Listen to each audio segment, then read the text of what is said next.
Hi there everybody and welcome to Castle's Clarinet Fantasy. My name is Elise Castle and I'm going to be your tour guide on this musical fantasia. Dreams. We all have them. Even when I was a baby character actress working on my Hannigan before I was even fully potty trained, I had dreams. In 1994, I entered the When I Grow Up speech competition at my local elementary school. Spoiler alert, I won. Recently, that award-winning speech has become unearthed for me to share with all of you. Now, before I begin, I want to give you a little bit of backstory on this speech. In the beginning of it, I referred to a production that I was in, and I do have a photograph from that production. That was a production of Oliver, where I played a workhouse boy. Now, you may have seen this photo before, but I think the importance of the leather vest and the frosted mauve lip is really worth a second look. Now I'd like to share with you my award-winning speech. My palms were sweating. The crowd was talking. I was so nervous. I heard a hush of silence as the music began, the curtain opened, and I walked out with all the other cast members singing. Just then I knew what I wanted to be, a stage actress.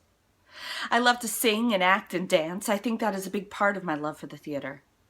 To try to fulfill my dream, I am in a community theater program that teaches the basics of acting, dancing, singing, and stage directions. When I see professional stage performances, I think someday I'll be there. I hope. I love the cheering of the crowd, seeing my name in a program and feeling like I am part of the group. I enjoy other hobbies too, but acting is number one to me. I love the beauty of the costumes and makeup, the bright lights, and audiences are also neat. I may not get big parts,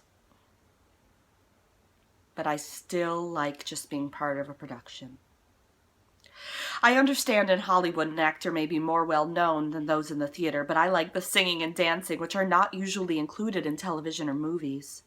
Maybe someday you or I will go to a music store and find in the soundtrack section a cassette with my voice on it, maybe even a solo.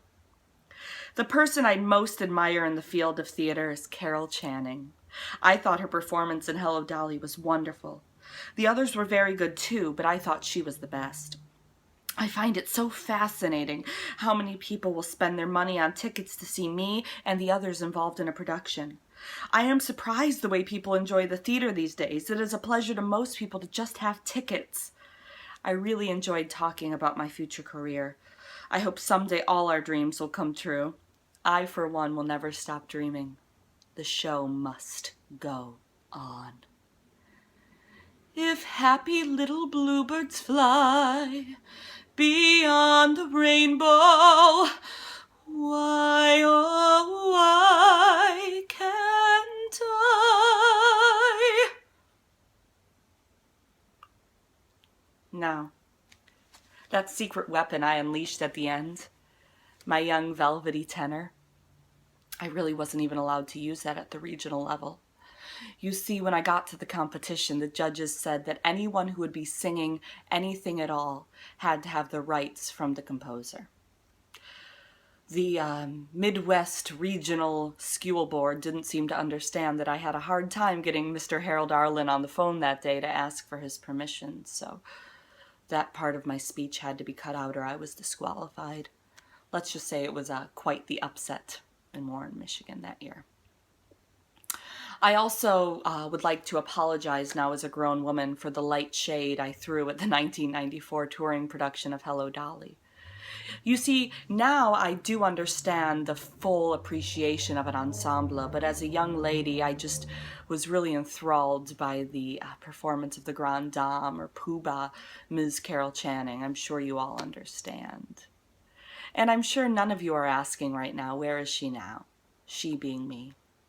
Well, I'm here on my couch making this clarinet video after an audition and before my waitressing shift, what I like to refer to as the bee-hole of the day. But I will tell you, I still have those same dreams. The dreams of performing on that stage, the dreams of performing for all of you, and the dreams of even, being on that cassette. Before I end today, I'd like to make amends to that 9-year-old girl, and I still don't have the rights to this song, but I'd like to perform it for you today. The lady bass.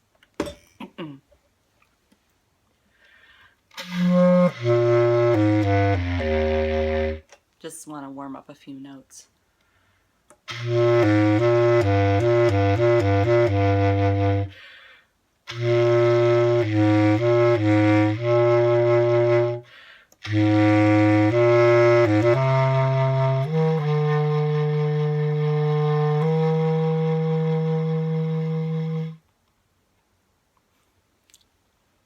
And as always, you're welcome.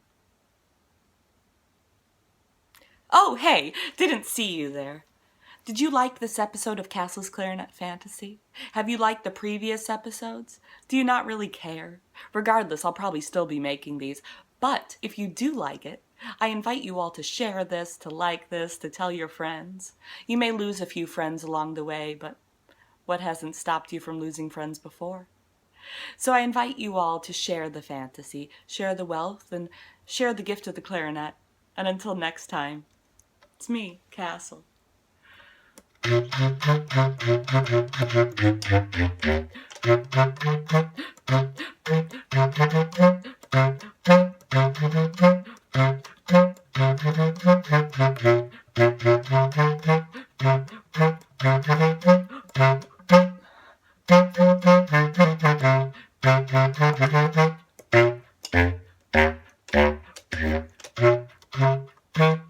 Castle's Clarinet Fantasy.